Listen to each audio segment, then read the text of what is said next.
In the wild heart of the Old West, where the stars burn with secrets and every shadow holds a story waiting to unfold, one woman's compassion could light a spark that changes everything. On a moonlit night in 1879, Emma Rose Carter opened her door to a stranger, not knowing his hidden tale would weave their fates into a saga of hope and danger. Willow Creek, Wyoming, was a valley of rolling meadows dotted with wildflowers, cradled by cliffs that shimmered silver under a full moon. At 34, Emma was a widow forged by the land's relentless trials. Her chestnut hair, streaked with gray like threads of moonlight, fell in a loose braid, swaying gently in the night breeze. Her hazel eyes, warm yet sharpened by loss, carried the quiet strength of a woman who'd buried her husband, Daniel, 2 years ago to a fever that stole him in the dark. She raised her boys alone, Jacob, 10, whose grin could charm the stars, and Luke, 12, with a gaze that seemed to pierce the horizon. Their cabin, weathered but filled with love, stood as a beacon against the untamed wilderness, its windows glowing softly with candlelight. That evening, the air hummed with crickets and the rustle of cottonwood leaves. Emma sat on her porch swing, a faded shawl draped over her shoulders, sipping tea brewed from wild mint she'd gathered by the creek. Inside, Jacob was sketching by candlelight, his pencil tracing dreams of far-off adventures, while Luke read a tattered novel about gunslingers and lost gold. A lantern hung from the porch, its golden glow dancing across the climbing roses that clung to the railing, their petals catching the moonlight. The harvest had been lean, the well running low. But Emma held fast to small joys, her boys' laughter, the way the stars seemed to listen to her whispered hopes. A faint crunch of gravel broke the stillness, slow, uneven, like a faltering heartbeat. Emma's hand slipped to the knife in her apron pocket, a keepsake from Daniel, its handle worn smooth by years of trust. She stood, peering into the darkness beyond the lantern's reach.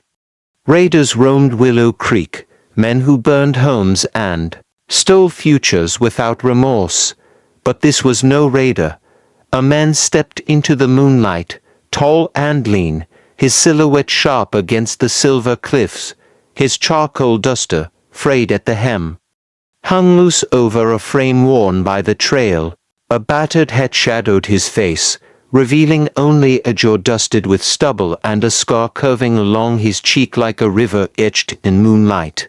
Blood stained his side, a dark patch seeping through his torn shirt, and his left hand clutched a leather-bound journal, held as if it were his last anchor. He moved slowly, each step a fight against pain, and stopped at the porch steps, swaying like a man caught between worlds.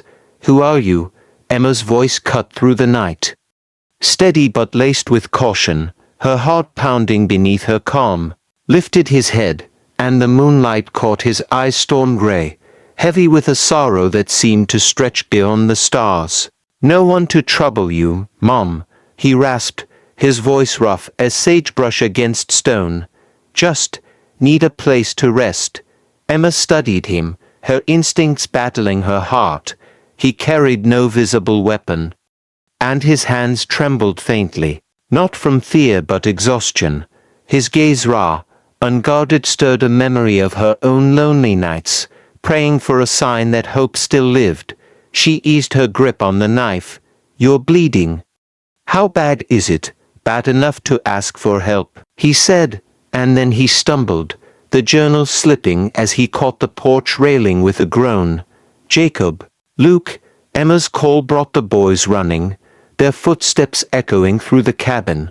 Luke froze, his hand hovering near a broom as if it were a weapon, while Jacob's eyes sparkled with curiosity. "Fetch the basin and clean cloth," Emma ordered, and the salve from the shelf. They eased him into the cabin, settling him on a chair by the hearth, its flames casting warm shadows. Emma worked swiftly, cutting away his shirt to reveal a jagged gash across his ribs, crusted with dirt, but not fatal. She cleaned it with water and a splash of whiskey from Daniel's old flask. Her hands steady despite the boy's hushed whispers. The stranger flinched but stayed silent, his eyes fixed on the fire as if it held a lost truth. She applied salve and wrapped the wound with quilt strips, her fingers brushing the journal he'd dropped. Its leather cover was worn, but she left it untouched, though its presence lingered like a whisper. "Who is he, Ma?" Jacob asked, clutching a rag, his voice soft with wonder. Emma glanced at the stranger, his face softened by the firelight, the scar on his cheek catching shadows. "Someone who needs a kindness," she said. "That's enough for now." Luke frowned, his novel forgotten. What if he's running from trouble? Emma met the stranger's gaze for a moment, seeing no deceit, only a quiet burden. "Trouble doesn't ask for help," she said softly. "It takes what it wants."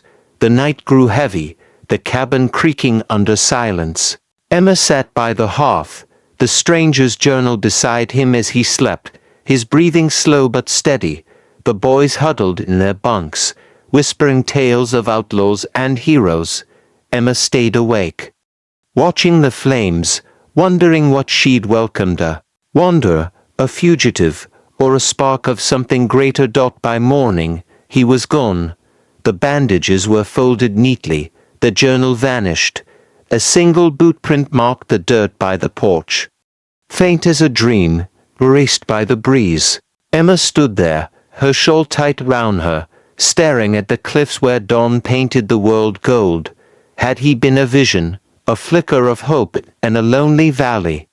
A low rumble stirred the air, not the wind, but hooves, heavy and purposeful. Trouble was coming, and it wasn't alone. What had Emma sparked, and would the stranger's shadow return to meet it? The Old West doesn't forgive the hopeful, but sometimes it rewards the brave. As the hooves thundered closer to Emma Rose Carter's cabin in Willow Creek, the air grew heavy with the promise of trouble and the faint hope that a stranger's shadow might return to face it. 3 months had passed since the stranger vanished, leaving only a bootprint and a flicker of hope in Emma's heart. Life in Willow Creek had grown harder, the drought tightening its grip on the valley. The wildflowers that once dotted the meadows withered, and the creek ran so low it barely whispered. Emma, now 34, stood stronger than ever, her chestnut hair still streaked with gray, her hazel eyes sharp with determination. She traded her last silver locket for a sack of flour and patched the cabin roof with scraps of tin, keeping her boys, Jacob and Luke, fed and safe. Jacob, with his bright grin, spent his days carving whistles from willow branches, while Luke, ever watchful, sharpened his knack for spotting trouble like the kind now riding toward their home. That morning, the sun hung low, casting long shadows across the cliffs. Emma was kneading dough on the porch, her hands dusted with flour, when the rumble of hooves broke the valley's quiet. She wiped her hands on her apron, her knife tucked close, and squinted toward the horizon. 3 riders appeared, their silhouettes dark against the golden light. At their lead was Sheriff Caleb Holt, his badge glinting like a warning, his face carved with a smile that promised nothing good. Flanking him were 2 deputies, one stocky, with a scar across his brow, the other weary, his eyes cold as the creek in winter. They rode with purpose, their horses kicking up dust that clung to the air like a bad omen. Emma stepped off the porch, her stance steady, shielding Jacob and Luke, who peered from the doorway. "Stay inside," she whispered, her voice calm but firm. The boys obeyed, though Luke's hand lingered on the broom, ready to act. Sheriff Holt reined in his horse, tipping his hat with a grin that didn't reach his eyes. "Morning, Mrs. Carter," he said, his voice smooth as snake oil. "Got some business to discuss." Emma's gaze didn't waver. "Say it from the saddle, Holt," he chuckled, nodding to the weary deputy. who dismounted and pulled a folded paper from his coat. Counties reassessed your land, Holt said, his tone dripping with false regret. Seems your late husband owed back taxes. You're 6 months behind, and this place is now under dispute. Emma took the paper, her fingers steady, though her heart sank. She didn't need to read it to know the truth. Holt was no man of the law, just a wolf in a badge, preying on the vulnerable. Daniel paid every cent he owed, she said, folding the paper slowly. This is nothing but ink and lies. Holt's smile faded, his eyes narrowing. Records say different. You've got till Friday to clear out, or we'll help you along. And if I don't, Emma's voice was low, a challenge wrapped in calm. The stocky deputy smirked, but Holt's face hardened. Then we make sure you leave, he said, his words sharp as a blade. Ain't personal, just the law. The riders turned, their horses stirring dust that settled on Emma's boots. She stood motionless, the paper crumpled in her hand. Watching them disappear over the ridge, Jacob crept to her side. His whistle forgotten. Ma, what's gonna happen? Emma knelt, brushing a lock of hair from his face. We'll figure it out, she said, though her mind raced. Luke joined them, his novel tucked under his arm, his eyes scanning the horizon. They're lying, aren't they? He asked. They are, Emma said, standing. But lies don't hold up against truth. That afternoon, she hitched the mule and rode into Willow Creek's town square. A dusty cluster of shops and saloons. The general store's new sign creaked in the wind, and the blacksmith's hammer rang like a heartbeat. Emma marched into the sheriff's office, where the weary deputy lounged, boots propped on a desk. He grinned, amused. Back so soon, Mrs. Carter? I want the records, Emma said, her voice unwavering. The ones that prove this debt. He leaned forward, his grin fading. You're bold for a woman with nothing, he said, his breath sour with whiskey. Best run while you can. Emma didn't flinch. I've got everything to lose, she said. That makes me dangerous. His laugh was cold, but he didn't move. Emma turned, the door slamming behind her like a gavel. Back at the cabin, she sat by the hearth, the crumpled paper on the table, her knife beside it. Jacob and Luke watched her, their faces pale. They'll come back, Ma, Luke said. His voice steady but small. I know, Emma said, her eyes on the flames. She thought of the stranger, his stone-gray eyes, his journal, the way he'd vanished like a dream. Had she been foolish to help him? Or was there something in his gaze that promised more than silence? As night fell, the wind carried a new sound, not hooves, but a single, steady step. Emma's heart leaped, her hand reaching for the knife. A shadow moved beyond the lantern's glow, tall and familiar.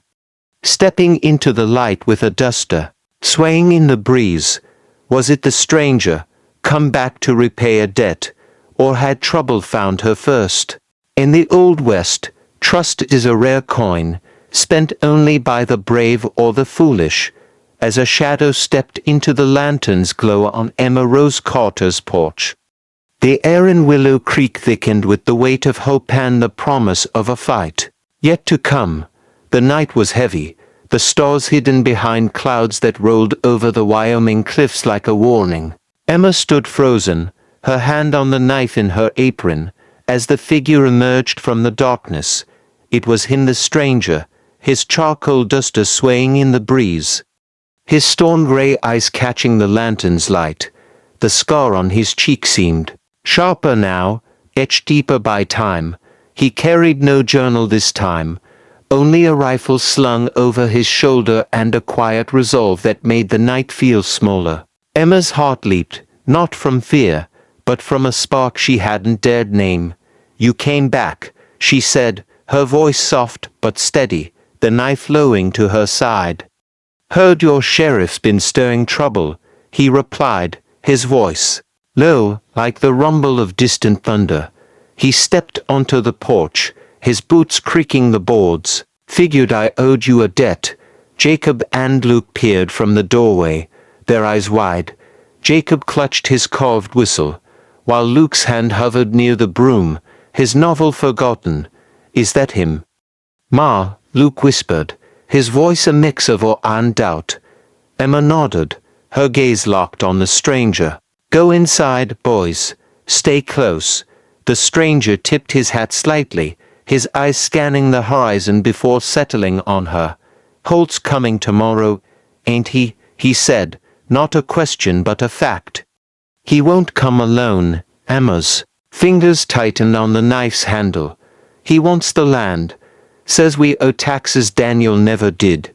You know him. The stranger's jaw tightened, his eyes darkening like a storm gathering. Knew men like him once. Wear a badge. But their hearts are bought and sold. He paused, then added, I was a lawman, long ago. Not any more. Emma studied him, the weight of his words settling like dust. Why'd you come back? She asked, her voice barely above a whisper.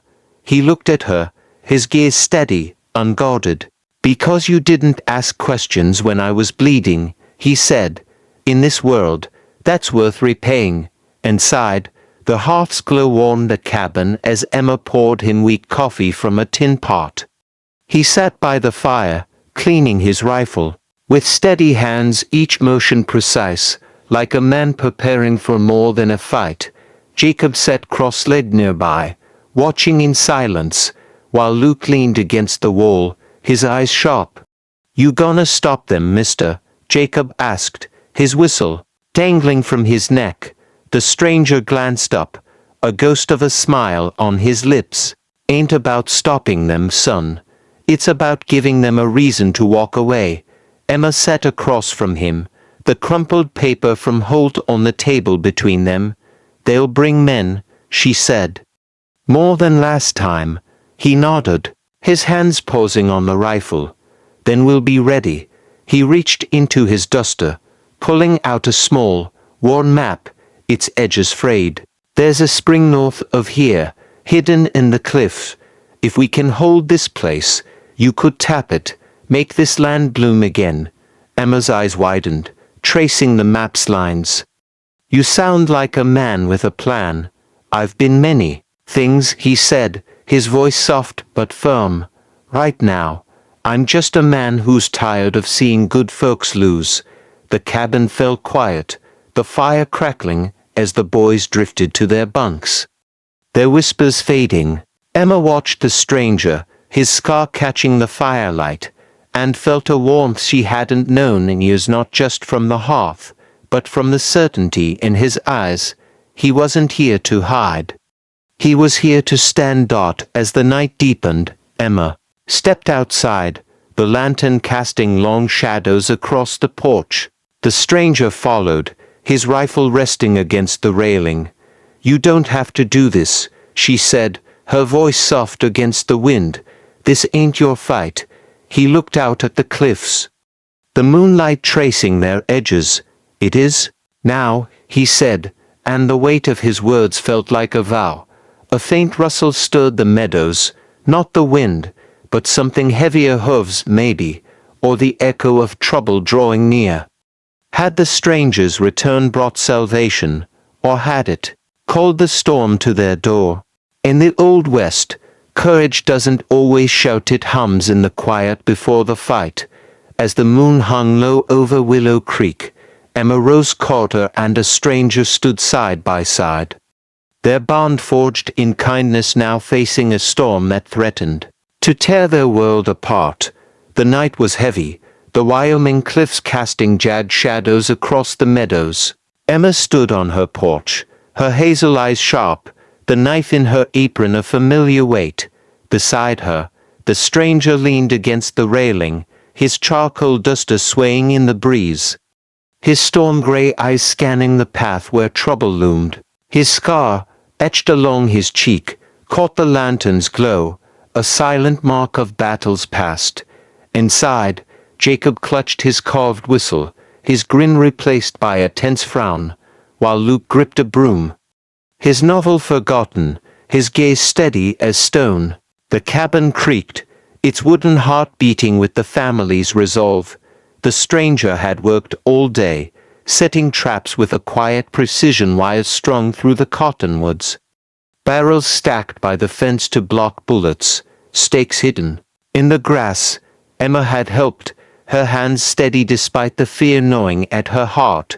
She'd seen the way he moved, purposeful yet gentle, and felt a trust growing, fragile but real. Now, as midnight crept closer, the valley fell silent, the crickets hushed by the weight of what was coming. "Keep the boys inside," the stranger said, his voice low, steady as the cliffs. "No matter what happens." Emma's braid swayed as she nodded. "This is our home," she said, her voice soft but fierce.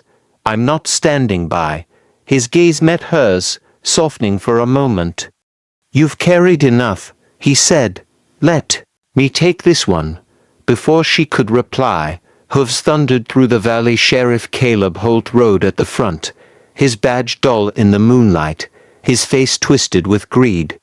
6 men fanned out behind him, rifles gleaming, their eyes cold, with the promise of violence. They weren't deputies, they were hired guns, men who traded honor for coin. Holt reined in his horse, his voice sharp. "Carter, time's up. Hand over the land, or we burn it down." Emma stepped forward, chin high. "You've got no claim, Holt," she called. "This is our home. Paid for with our blood." Holt's laugh was cold, his horse snorting. "The law says different, and I'm the law." The stranger stepped into the lantern's glow, rifle resting easy in his hands. "You're no lawman," he said, his voice cutting like a blade. "You're a thief. I know what you did in Ellensburg. Burned homes, broke families. I didn't have proof then, I do now." Holt's eyes narrowed, a flicker of recognition. "You," he growled, "the drifter who should have stayed gone." The stranger didn't flinch. A wire snapped in the dark, a barrel tipped, and a low boom echoed as dust and sparks erupted. Horses reared, 2 men fell, tangled in ropes, cursing. Emma swung the lantern high, its light blinding the others. "Back off," she shouted, her voice ringing with defiance. The stranger moved like smoke, disarming a man with a swift strike, his rifle but cracking against a wrist. No shots were fired, no blood spilled, just chaos, sharp and deliberate. Holt's voice frayed as he shouted, "You can't stop us." The stranger stepped forward, his eyes locked on Holt. "Don't need to stop you all," he said, "just you." He raised his rifle, not to fire, but to warn. "Walk away, or you won't." Holt froze, his hand hovering over his pistol. The stranger's scar gleamed, his gaze unyielding. And Holt's nerve broke. He dropped his gun, the metal thudding in the dirt. His men hesitated, then followed, their weapons falling like surrender. They retreated, swallowed by the night, leaving only dust and silence. Emma exhaled, her hands trembling as she lowered the lantern. The stranger turned, his face soft in the glow. "They're gone," he said, for now. Jacob and Luke ran out, eyes wide. "You did it, mister," Jacob cheered. The stranger knelt, ruffling his hair. "We did it," he said, glancing at Emma, a warmth in his eyes that stirred her heart. As dawn touched the cliffs, Emma and the stranger stood on the porch, his rifle by the railing. "They'll come back," she whispered, her eyes on the horizon. "Then we'll be ready," he said, his words a vow carved in starlight. But as the light spread, a glint in the grass caught Emma's eye, something metal, hidden like a snake. Had Holt left a trap, or was a darker shadow waiting to strike? In the Old West, hope is a fragile flame, but when kindled by courage and kindness, it can burn brighter than the dawn. As the first light touched Willow Creek, Emma Rose Carter and a stranger stood on the edge of a new beginning, their hearts entwined by a fight that had changed them forever. The morning sun crept over the Wyoming cliffs, painting the meadows in hues of gold and rose. Emma stood on her porch, her chestnut hair catching the light, her hazel eyes tracing the glint in the grass. A rusted spur, not a trap, left behind by Holt's men in their retreat. Relief washed over her, but the weight of the night lingered. Beside her, the stranger adjusted his battered hat, his storm-gray eyes softer now, the scar on his cheek softened by the dawn. Jacob and Luke sat on the steps, Jacob twirling his whistle, Luke's novel tucked under his arm, their faces bright with a hope they hadn't known in months. The stranger had stayed through the night, his rifle now propped against the railing, his duster dusted with the valley's earth. He'd spoken little, but his presence had been a steady anchor. Emma turned to him, her voice soft. "You didn't have to stay," she said. "You owed us nothing." He met her gaze, his eyes warm like the sunrise. "You gave me a place to rest when I had none," he said. "That's a debt worth more than gold." Emma's heart stirred, a warmth spreading she hadn't felt since Daniel's laughter filled the cabin. She gestured to the map he'd shown her, its frayed edges spread on the porch table. "That spring you mentioned," she said. "Can it really save this land?" He nodded, pointing to a mark on the map. "It's hidden in the cliffs, clean and steady. With a little work, you could irrigate the fields, bring the meadows back to life." Luke leaned in, his eyes bright. "We could grow corn again, more. Maybe even wheat," Jacob grinned, adding, "and flowers for the porch." Emma smiled, the first true smile in months, her fingers brushing the map. "Sounds like a dream," she said, then looked at the stranger.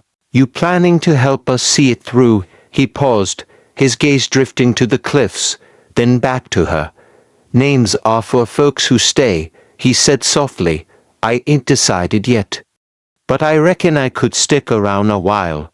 The days that followed were a quiet miracle. The stranger, whom the boys now called Mister, helped rebuild the fence, its posts straight and strong.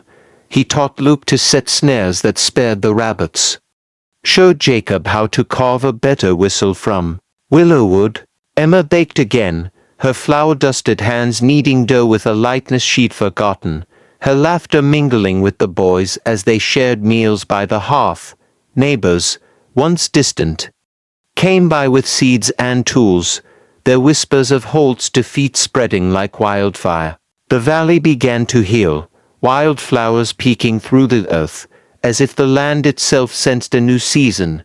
One evening, as the sun dipped low, painting the cliffs in fiery hues, Emma found the stranger by the creek, his duster folded on a rock, his hands tracing the water's edge. She joined him, her shawl loose on her shoulders.